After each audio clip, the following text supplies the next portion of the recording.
anaa dhufu keessummaa keenya egaa anaani har'agaa Maraa'ol keessummaa kabajaa keessummaa tokko qabatee dhiyaatee jira.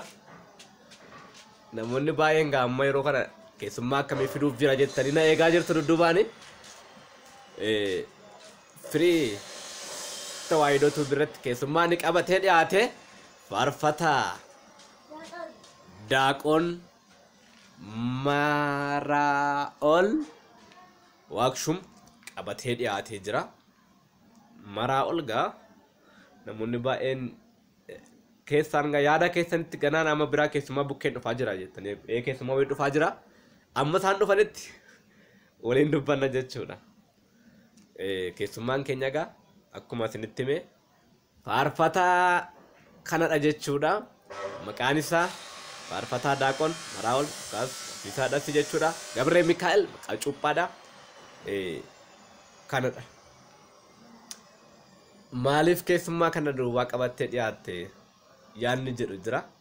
Keessummaa ani qabadhee dhiyaadhe keessummaa dhabuudhaanidha. Har'i guyyaan har'aa ni beekama sanbata duraadha yookaan qidaameedha jechuudha. Guyyaa kanatti keessummaa kan biraa dhabuurraan kan ka'e keessummaa kana qabadhee dhiyaadheera. Ofa koodhaan keessummaa of taasise jechuudha. Keessummaadha jechuudha. Anis keessummaadha dhugumatti. Yoo namni keessummaa na taasisu dhibe ofii koodhaa keessummaa of taasifachuu eegalee jechuudha. Maatii Waaqayyo dursee dursuu qabu ture jechuudha. Maqaa Abbaa, kan Ilmaa, kan Hafuura Qulqulluu, Waaqa tokko. Ameen. Keessummaan amma dhufanitti jennee nagaa isin gaafachuu dhiisnee turre amma keessummaan keenya dhufaa jiru. Maatii Waaqayyo ijoolleen haadha keenya dubroo Maariyaam akkam jirtu, akkam turtanii, akkamiin sa'aatii kana eegdanii. Galanni Waaqa keenya, uumaa keenya, qoricha keenya, Yesuus Kiristoosiif haa ta'u. Deessoo haadha isaa qulqulleettii dubroo Maariyaam maqaan isheellee kan ulfaate, kan kabajame, kan ol jedhe nuuf haa ta'u. Ameen. Maatii Waaqayyo keessummaan keenya guyyaa har'aa kanuma argaa jirtan kanadha jechuudha. Firii tawaahidoo tuubiin har'uma firii tawaahidoo tuubiin keessummaa godhatee dhiyaate. Firii tawaahidoo tuubiin ofa isaadhaa keessummaaf dhiyeessee jira. Keessummaan isaa akkamitti itti fufalaata jennee waliin kan ilaallu ta'a. Namoonni baay'een hin kolfinaa hin kolfamuuti hin qoofamuuti jechuudha. Waa'ee tajaajilaa tokko tokko irratti yaada tokko tokko kaasna. Na maqaan keessummaa qabannee dhiyaannee akkuma isinitti hime beektu jechuudha. Kanaaf maatii Waaqayyo guyyaa har'aan bifti keellee nutti jijjiiramee jira.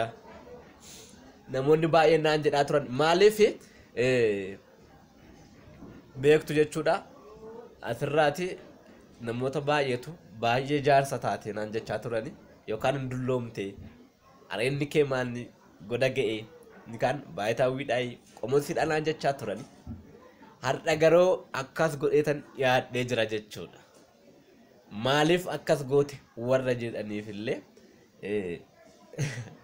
kanan isinitti himu booda ta'a jechuudha. Amma wanta keessummaa keenya faana yaada haasofna jechuudha. Duraan dursa keessummaa keenya wajjin eegale wal barsiisnee booda wal bartaniittu amma gaaffii xiqqoo ishee kaasee wal bohaarsina jechuudha.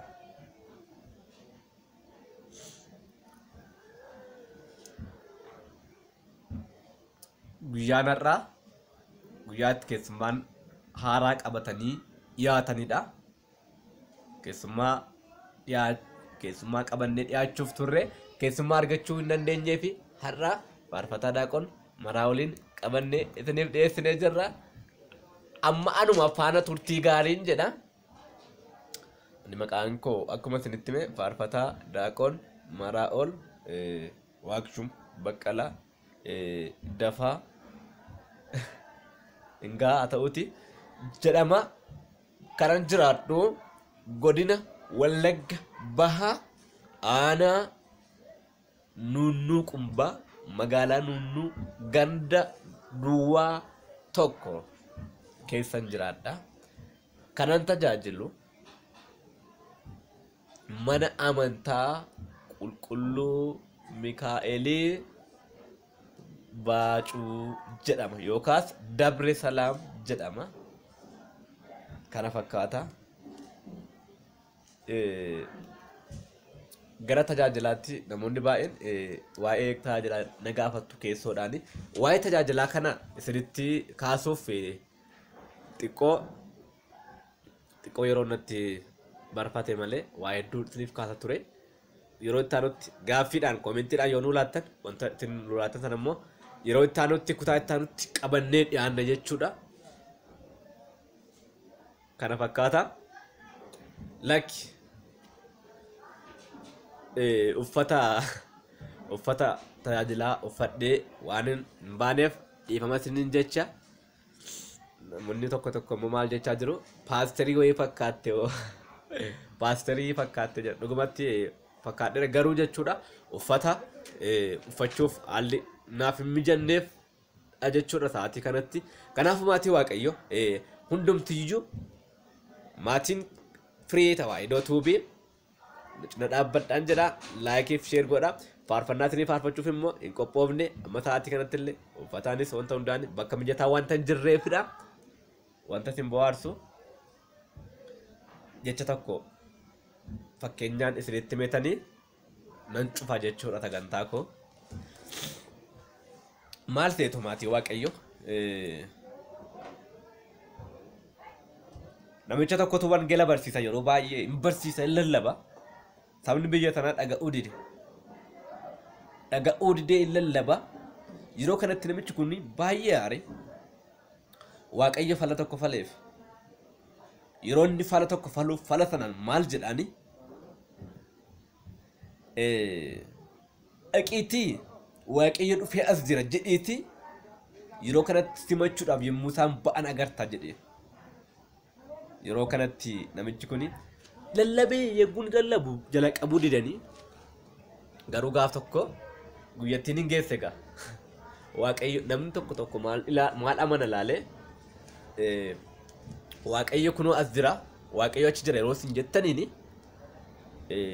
ilaaluuf fiiga yookaan waan haaraa arguuf fiiga yookaan fakkeenyaaf waa hedduu amantu ilaaltu jechuudha. Namoonni tokko amantaa akka waan faashiniitti yookaan akka waan uffataa kanaatti ilaalanii hordofuuf wal dorgomuuf fiigu.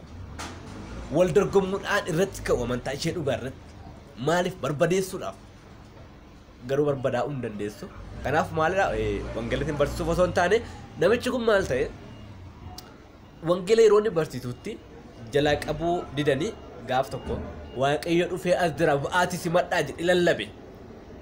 Yeroo kanatti hundumtiyyuu simachuudhaaf tarkaanfiidhaan fiiga. Yeroo kanatti Waaqayyo gooftaan keenya tabbaratti iddoon itti lallabe jechuudha. Waaqayyo gooftaan immoo jaarsa dulloomaa fakkaatee ilaalaa yaa tapha Waaqayyo jaarsa dulloomaa fakkaateeti ni tirata. Yeroo kana namichi kanaan namoota warra simachuudhaaf fiigan sanaan maaloo yaa ilma ko maaloo yaa mucaa koo na tirsi na qabii na tabbana baasi ittiin jedhe. Yeroo kanatti maal jedha? Lakki ani yeroon tabba si baasuun qabu yeroon si tirsuun qabu tiradhuman waqqabi nu gooftaa simachuuf fiigaa jirraa jedhe. Yeroo kanatti guyyaan suni jechuudha hundumtu bira darbanii Waaqayyo gooftaan ajaa'ibataa hojjete. Yeroo san simachuu achi gaanu Waaqayyo achi hin jiru jechuun gaa fooniin akka ijaan afuuriitti ilaaluu dhaqan jechuudha malee Waaqayyo eessayyuu ni jiraata. Yeroo kanatti ilaaluu deemanii ni dhabanii achi ga'anii isa booda simatanii meerre gooftaan jedhanii achi yeroo dhabanitti namicha isa waame sana itti naqmanii yeroo kana inni jaarsa dullooma fakkaate dhufe amma immoo dhufee bira dhaabbate anumadha Waaqayyo sila yerooni tabbana baasi yoon tiin jedhe yoon beela yoon rakkadhe yoon tabbana baasi siin jedhe yoon rakkadhe na gargaaru dhiiste yoon beela na baasu dhiiste ittiin jedhu. Waaqayyo kanarratti gaa kan nuti hubannu Waaqayyo beela baaseetta jedha malee rakkataa gargaarteetta jedha malee uffata gaarii uffatteetta nyaatteetta quufteetta hin jedhu gaafa dhufu. Kanaaf wangeelatti barsiifuu osoo hin taane seenaa kana isinitti hime namichi kun yeroo kanatti hundumtiyyuu deebi'anii hin amananii dhugummaa waaqayyo. Yeroo kanatti amananii gara amantaatti deebi'anii kana fakkaata jechuudha. Kanaaf maatii waaqayyo har'a dhaloonni har'aa maalidha?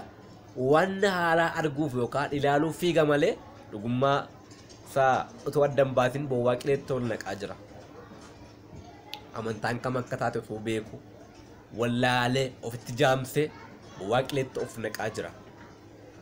Kana dhugaama isheen isinitti himaa jechuudha. Dhugaama ishee isinitti himetanii yoon du'es yoon jiraadhes amantaa kootiif wareegamummaan an argadhu. Dhugumatti lubbuu kootiif fayyina bara baraa naaf kenna. Kanaaf kana fakkaata maatii waaqayyo. Keessummaan keenya har'a qabannee dhiyaanne keessummaa dhabuudhaan daqiiqaa murtaa'eef faarfataa kanadha jechuudha. Kana fakkaataa galatoomaa faaruu isinii faarfachuuf wangeelatti barsiisuu immoo yeroo itti aanutti ni dhufa jechuudha. Kanaaf yeroo daawwattanitti isinii laayikii utuun godhin dhimmettanii ilaaltanii hin bayina. Sheerii utuun godhin dhimmettanii ilaaltanii hin bayina. Sheer godhaa, laayik godhaa. Maali wanti hir'atu hin jiru misinitti eenyuttiyyuu wanti hir'atu hin jiru. Laayikii fi sheerii saabskraayib illee godhaati. Wal biraan gahaan dhaamsa firii tewaayidoo tiubiiti. Galatoomaa galanni waaqayyoof haa ta'u. Ameen.